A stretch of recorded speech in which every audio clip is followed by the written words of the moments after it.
Welcome internet, selamat datang di channel kita Wajib Tahu. Hari ini kita akan membahas tentang penelitian terbaru. Pankreas dapat dipicu untuk meregenerasi dirinya melalui suatu tipe diet puasa, mengembalikan fungsi organ yang membantu mengontrol kadar gula darah, membalikan gejala diabetes pada hewan percobaan. Dalam penelitiannya yang dipublikasikan di jurnal Cell, dikatakan bahwa diet tersebut menghidupkan kembali tubuh. Para ahli mengatakan temuan ini berpotensi sangat menggairahkan. Pasalnya dapat menjadi suatu treatment baru untuk penyakit diabetes. Namun, masyarakat disarankan untuk tidak mencoba tanpa petunjuk medis lebih lanjut. Dalam percobaan itu, mencit diberikan suatu bentuk yang telah dimodifikasi dari diet yang menyerupai kondisi puasa. Seperti bentuk diet pada manusia di mana orang menghabiskan 5 hari dalam diet rendah kalori, rendah protein, rendah karbohidrat, tapi tinggi lemak tidak jenuh. Menyerupai diet vegan dengan kacang dan sup, tapi sekitar 800-1100 kalori sehari. Kemudian sisanya 25 hari makan apapun yang mereka inginkan. Jadi secara keseluruhan seperti suatu periode pesta dan kelaparan.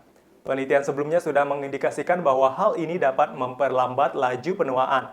Lalu bagaimana dengan terapi diabetesnya? Percobaan pada hewan menunjukkan diet ini meregenerasi suatu tipe sel spesial di dalam pankreas disebut sel beta. Merupakan sel yang mendeteksi gula di dalam darah dan melepaskan hormon insulin kalau gulanya terlalu tinggi.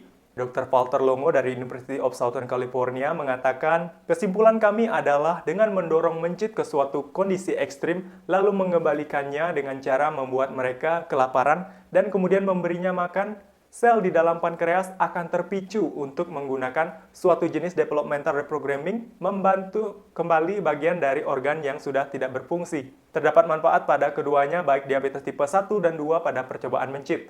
Yang mana tipe 1 disebabkan oleh sistem imun yang menghancurkan sel beta dan tipe 2 kebanyakan disebabkan oleh gaya hidup dan tubuh yang tidak bisa lagi merespon insulin. Tes lebih lanjut pada sampel jaringan dari orang dengan diabetes tipe 1 menghasilkan efek yang serupa. Dr. Longo mengatakan, secara medis temuan ini memiliki potensi menjadi sangat penting karena kami telah menunjukkan setidaknya dalam model mencit, kamu dapat menggunakan diet untuk membalikkan gejala diabetes. Secara ilmiah, temuannya mungkin jauh lebih penting karena kami telah menunjukkan bahwa kamu dapat menggunakan diet untuk memprogram ulang sel tanpa harus membuat perubahan genetik apapun. Percobaan terpisah dari diet ini pada manusia menunjukkan suatu perbaikan kadar gula darah dan penemuan terbaru membantu menjelaskan kenapa. Akan tetapi, Dr. Longo mengatakan, orang sebaiknya tidak terburu-buru langsung menjajal diet cepat ini. Kesimpulannya, jangan coba-coba di rumah. Ini jauh lebih rumit dari yang orang kira. Dia mengatakan orang dapat terlibat masalah dengan kesehatannya jika dilakukan tanpa petunjuk medis. Kalau di Indonesia, puasa mah sudah biasa. Makanya yang diabetes masih lebih sedikit dibanding di Amerika. Apalagi anak kos, pasti sudah tahu sendirilah gimana rasanya puasa di akhir bulan. Oke, terima kasih. Itu aja dari episode hari ini dari Wajib Tahu. Semoga videonya menghibur buat kalian. Dan kalau kalian suka, silahkan di-share and subscribe. Terima kasih.